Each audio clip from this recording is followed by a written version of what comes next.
and I'm a Palestinian mother, teacher, and co-founder of Go Project Hope. Go Project Hope is a nonprofit organization that aids refugees through health and education initiatives.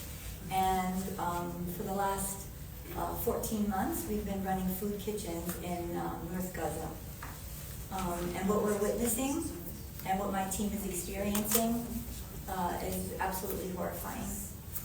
As a mother and as someone who has dedicated my entire career advocating for children, the degree of death and destruction and now starvation caused by Israel and Gaza is something that I could never even imagine. On a typical day, Gaza needs about 600 trucks to survive, just to survive. And for the last 4 months, Israel has imposed a complete blockade on food aid, including baby formula, and this has caused severe hunger and malnutrition throughout the Strip. Palestinian babies are wasting away as I speak because they don't have access to this food and to the baby formula that's being held just minutes away by Israel. On average, our kitchens, about 800 families line up for food on a daily basis. Unfortunately, we can only feed about 250. And so many Palestinian children, elderly, waiting in line for 2, 3, 4 hours under the hot Gazan sun. Sometimes some of them have to go home without a meal. And this is the situation in Gaza. People are eating a bowl of lentil soup maybe every other day, and that's how they're surviving. Needless to say, the lines in the food kitchens are chaotic, and families are growing panicking that they're not going to be able to feed their families and their children. And so there's chaos, the lines are longer. Actually, the lines aren't really lines anymore. They're like crowds of people grabbing for food. You can see here some of the pictures of people with their pots, the little kids with the pots just trying to get whatever they can. So this is our head cook, Chef Samad, and she, yeah, it's just really hard, to watch this day after day. And you hear the stories of all of these people. It's just horrifying.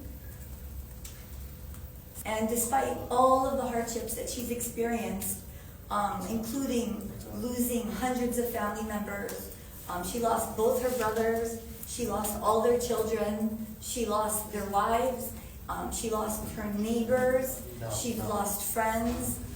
In June, her home was demolished, and here's a picture of her home before. You can see it had a garden with a little picket fence that we can appreciate here in the United States. And right next to it is what the home looked like afterwards. And the entire neighborhood is unrecognizable. And it's not just the death and the destruction, but it's the displacement as well. She's been displaced about 6 times.